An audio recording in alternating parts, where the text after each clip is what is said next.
औज़ुबिल्लाहिमिनश्शैतानिर्रजीम बिस्मिल्लाहिर्रहमानिर्रहीम। स्टूडेंट्स, आज हमारा टॉपिक है इलेक्ट्रिक फ्लक्स। लास्ट टाइम हमने एप्लीकेशंस ऑफ इलेक्ट्रोस्टैटिक्स डिस्कस की थी।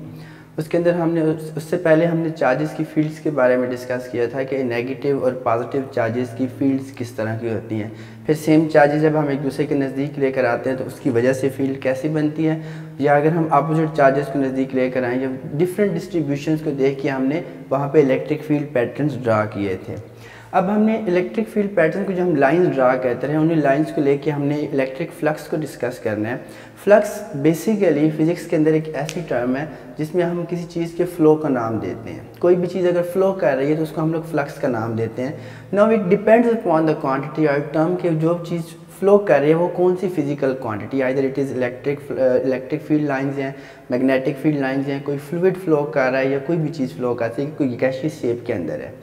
ये डिफरेंट टाइप के फ़्लो हो सकते हैं। हर फ़्लो के अंदर फिर हम उसके जो फ़्लो होते हैं उसके फ़्लो के रिलेटेड हम लोग फ्लक्स डील करते हैं। यहाँ पे हम चूँकि इलेक्ट्रिक फील्ड्स की बात कर रहे हैं तो यहाँ पे हम इलेक्ट्रिक फ्लक्स को डील करेंगे। इलेक्ट्रिक फ्लक्स को जो रिप्रेजेंट किया जाता है वो हम एक ग्रीक लेटर से रिप्रेजेंट करते हैं, ग्रीक लेटर फाई के साथ इसको रिप्रेजेंट किया जाता है। और इसको जनरल कंसेप्ट अगर लिया जाए कि इलेक्ट्रिक फ्लक्स क्या चीज़ है तो उसके बारे में हम कहते हैं कि number of field lines passing through unit area, कि एक यूनिट एरिया है, उस यूनिट एरिया में कितनी फील्ड लाइंस पास कर रही हैं वो एक्चुअली बेसिकली उसका इलेक्ट्रिक फ्लक्स कहलाएगा। अब इलेक्ट्रिक फ्लक्स डिपेंड करता है, जो डेंसिटी ऑफ फ्लक्स जो होती है वो डिपेंड करती है हमारे पास फील्ड स्ट्रेंथ के ऊपर या फील्ड इंटेंसिटी के ऊपर। जहाँ पे जितनी इलेक्ट्रिक फील्ड इंटेंसिटी स्ट्रांग होगी वहाँ पे फ्लक्स उतना ज़्यादा होगा, और जहाँ पे इलेक्ट्रिक फील्ड इंटेंसिटी वीक होगी वहाँ पे इलेक्ट्रिक फ्लक्स भी उतना कम होगा।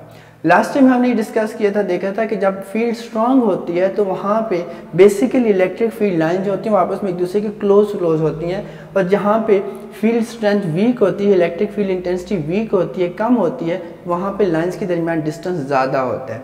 अगर रिलेशन को माइंड में रखें तो उसमें हमने लिखा था that electric field intensity is inversely related with the R square, कि जैसे जैसे डिस्टेंस इंक्रीज होता जाता है लाइंस के दरमियान या हम मेजर चार्ज से अवे मूव करते जाते हैं वहाँ पे इलेक्ट्रिक फील्ड इंटेंसिटी वीक होती जाती है। तो यहाँ पे अगर देखा जाए हम ये यूनिट एरिया यहाँ पे ड्रा करें, यहाँ पे इस यूनिट एरिया में से 3 फील्ड लाइंस पास कर रही हैं। इट मीन्स कि यहाँ पे इस सरफेस में से जो इलेक्ट्रिक फ्लक्स होगा वो 3 यूनिट्स होगा। ठीक है, इस तरह अगर हम लोग यही एरिया यहाँ पे ड्रा करें तो यहाँ पे लेट्स सपोज इस एरिया में से 2 फील्ड लाइंस पास कर रही हैं, तो इट मीन्स भी यहाँ पे उसका जो फ्लक्स होगा फ्लक्स विल बी 2 यूनिट्स।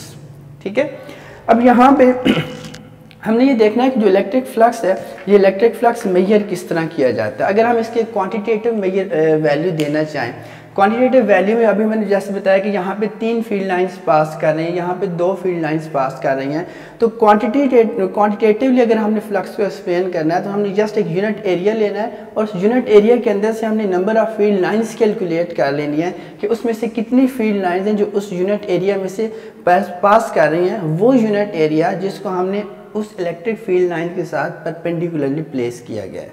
ठीक है, अब यहाँ से यूनिट इसका देखा जाए इलेक्ट्रिक फ्लक्स का, तो इलेक्ट्रिक फ्लक्स जो मेजर किया जाता है it is measured in newton पर कूलम।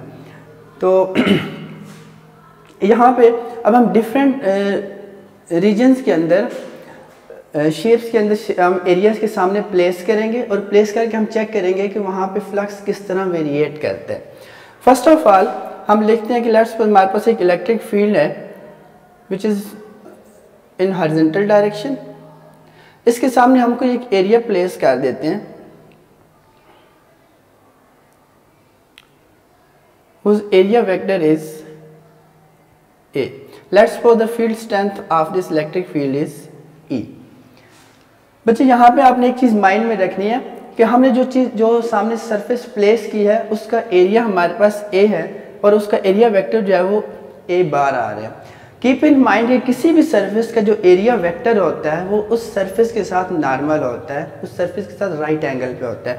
फॉर एग्जांपल अगर ये हमारे पास वाइट बोर्ड है तो अगर हम इसका एरिया वेक्टर ड्रा करना चाहें तो area vector will be in outward direction which is at right angle to this surface. तो यहाँ पे जब हमने इलेक्ट्रिक फ्लक्स कैलकुलेट करना है तो simply we will check the number of field lines which are passing through this area. वो field line हम चेक करेंगे जो इस एरिया में से पास कर रही हैं parallel to that of this area vector. So यहाँ पे अगर हम इलेक्ट्रिक फ्लक्स लिखना चाहें so phi E will be equals to electric field intensity into area which is placed at perpendicular direction, right? तो से आ रहे हैं आप। नाउ नेक्स्ट केस है, यहाँ पे हमने इसको परपेंडिकुलर प्लेस किया था। Now we will place the area in parallel direction.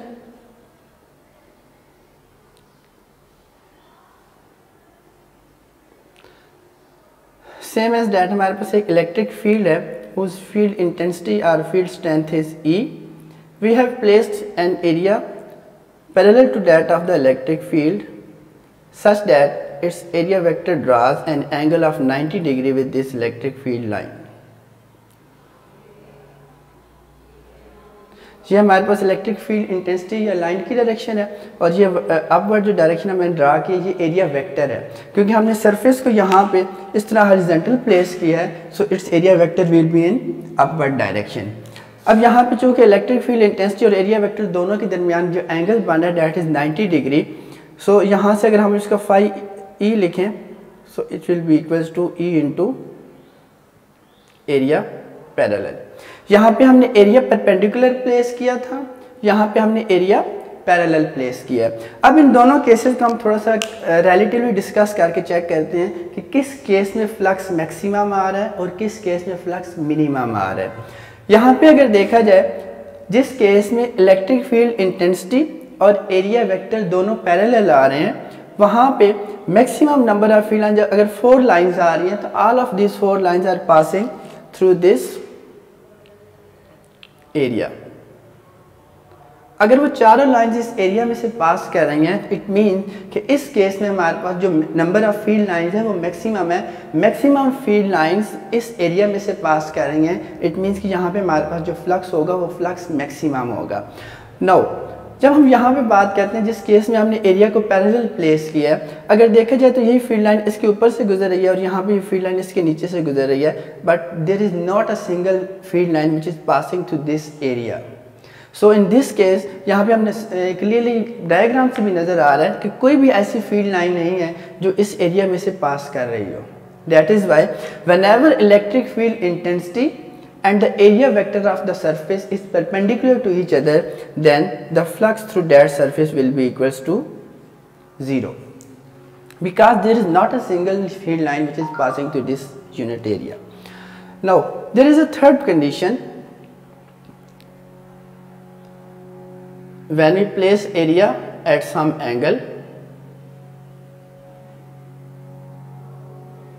theta. For example, we have electric field intensity in this direction whose field strength is E, and then we place an area in this direction such that this area draws an angle of theta with this electric field lines. Here the area vector of this surface is in this direction. Electric field intensity horizontal direction के अंदर है और जो area हमने place किया उसको हमने इस तरह इंक्लाइंड शेप के अंदर प्लेस किया इस तरह कि वो इस इलेक्ट्रिक फील्ड इंटेंसिटी के साथ कोई भी एंगल थीटा ड्रा कर रहा है।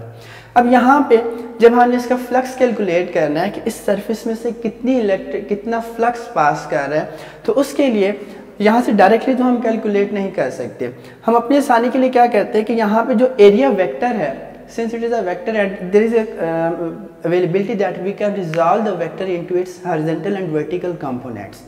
So यहाँ पे हम क्या करेंगे, हम इस एरिया वेक्टर को इसके रेक्टेंगुलर कंपोनेंट्स में रिजॉल्व कर लेते हैं।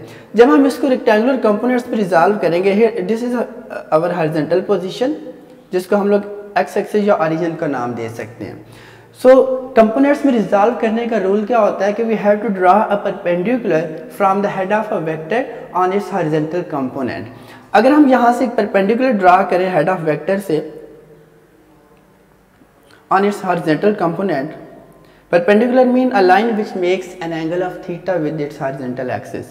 सो यहाँ पे अगर ये एंगल थीटा, इस थीटा बना है तो यहाँ भी ये एंगल थीटा ही बनेगा। This angle is theta, this is right angle. In this case अगर हम इसके कंपोनेंट्स को नाम दे दें, this is horizontal component, this one is a cos theta, this one is perpendicular component, that is a sin theta. Keeping in mind the previous two cases, अगर पिछले दोनों cases को आप माइंड में रखें तो यहाँ से हम देखेंगे कि जिस केस में इलेक्ट्रिक फील्ड इंटेंसिटी और एरिया वेक्टर के कंपोनेंट पैरेलल होगा, वहाँ पे हमने देखा था कि हमारे पास फ्लक्स मैक्सिमम आ रहा था।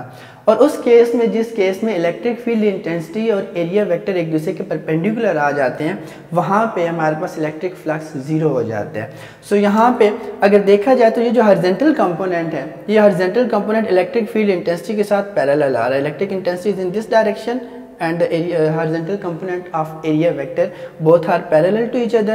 So the flux through this region, through this shape, will be equals to simply E times x component of the area vector, that is a cos theta. Since the perpendicular component a sin theta is drawing at an angle of theta, an angle of 90 degree with the electric field, so according to this case, when angle between A and area vector is right angle 90 degree, at that time flux through that surface or through that portion will be equals to 0. Hence we have found a required relation for to calculate the electric flux through any surface which is placed at any angle of theta in an electric field of intensity E with containing an area A. So यहाँ पे अगर अब इसको हम थोड़ा सा मज़ीद generalise करके उसकी शेप में लिखते हैं, we have intensity and area vector. Electric field intensity is a vector quantity and area vector is also a vector quantity, but on the term which we get as a result of the product of these two terms is a scalar term. So we have to write these two vectors in such a case that their product gives us a scalar number. So for this, here we have a cos theta. First year के अंदर जब second chapter में हमने vectors को discuss किया था तो हमने दो तरह की वेक्टर्स प्रोडक्ट डिस्कस की थी, जिसमें से एक स्केलर प्रोडक्ट आती है और एक वेक्टर प्रोडक्ट आती है।